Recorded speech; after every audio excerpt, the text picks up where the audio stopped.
इसी के पीछे जाकर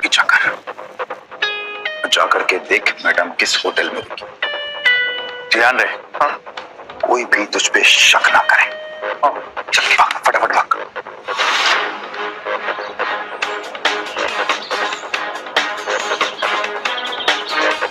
अगले 1 घंटे में अनिका की टैक्सी मनाली की सबसे बड़ी 5 स्टार होटल पैराडाइज इंटरनेशनल में दाखिल हुई।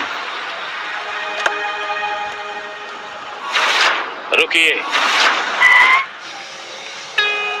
लेकिन उसका पीछा कर रहे राजू को होटल के मेन गेट पर ही रोक दिया।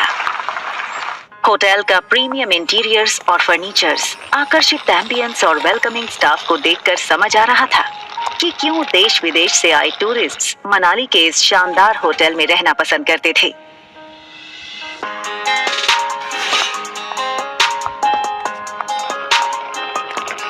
इस फ्लोर पे 2 ही रूम्स हैं। जी मैम, इस टॉप फ्लोर पे सिर्फ 2 ही लग्जरी अपार्टमेंट्स हैं।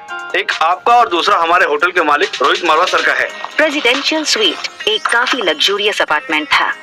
ये प्रेसिडेंशियल स्वीट हर कोई अफोर्ड नहीं कर सकता था, मगर world famous neurosurgeon doctor Amrita उर्फ अनिका को इससे क्या फर्क पड़ने वाला था। चेंज करो, मैं आ रही।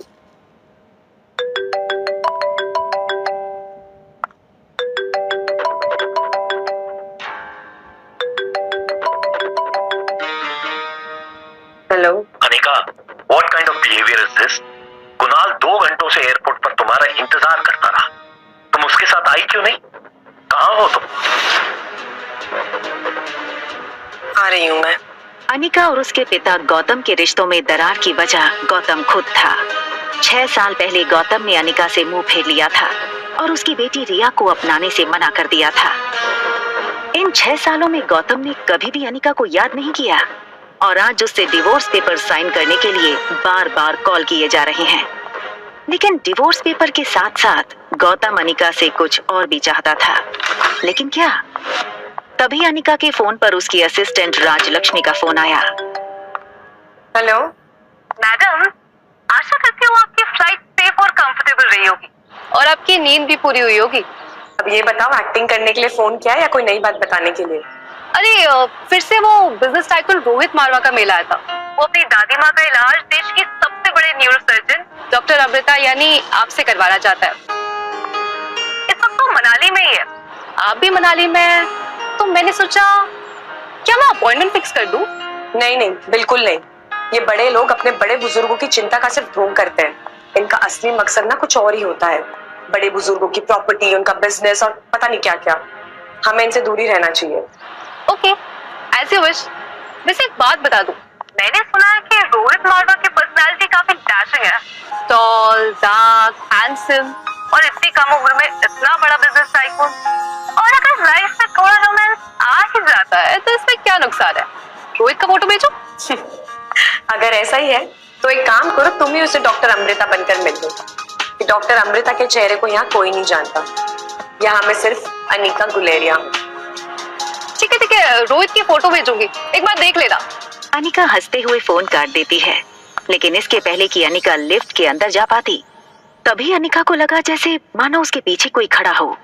अनिका ने जैसे ही पीछे मुड़कर देखा तो वो हैरान हो गई। पीछे रिया खड़ी थी।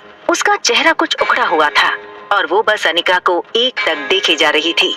अनिका को लगा कि रिया नींद से अचानक उठकर उसने अनिका को पास नहीं देखा होगा, इसलिए ऐसे खड़ी हो गई होगी।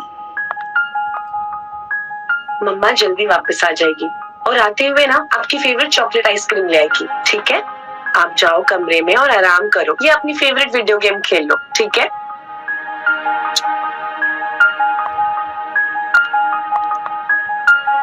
सीधा कमरे में ही जाना, okay? Mamma loves you and she miss you a lot.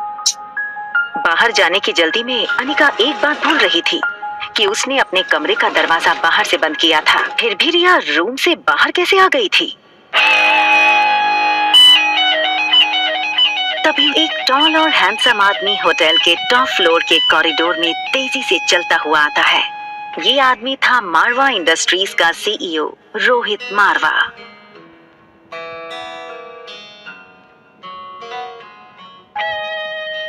तुमसे कितनी बार कहा है कि बिना बताए रूम से बाहर मत निकलना। मेरी बात सुनते क्यों नहीं आ रही? जिस लड़की को रिया समझकर कुछ ही पल पहले अनिका ने बात की थी, वो बच्चा रिया नहीं बल्कि आर्यन था। रोहित मारवा का इकलौता बेटा आर्यन, मारवा इंडस्ट्रीज का इकलौता वारिस। और इन सब में सबसे मजेदार बात ये थी कि रोहित का बेटा आर्यन और अनिका की बेटी रिया दोनों की शक्लें एक दूसरे से हूबहू मिलती जुलती थीं।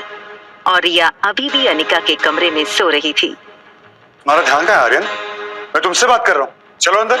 मुझे चॉकलेट आइसक्रीम चाहिए। ये सुनकर रोहित थोड़ा हैरान हो गया। हमेशा गुमसुम और गुपचुप रहने वाला आर्यन का बर्ताव आज रोहित को कुछ अजीब लग रहा था। आर्यन के गाल पर लिपस्टिक का निशान देखकर रोहित हैरान हो गया।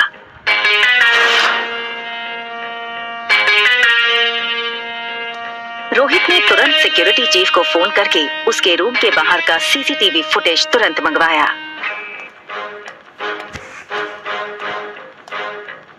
फुटेज में रोहित ने जो देखा वो देखकर वो दंग हो गया। आर्यन एक ऐसा बच्चा था जो किसी अजनबी से तो दूर बल्कि रिश्तेदारों से भी ज्यादा बात नहीं करता था, ना ही उसके पापा के अलावा किसी के साथ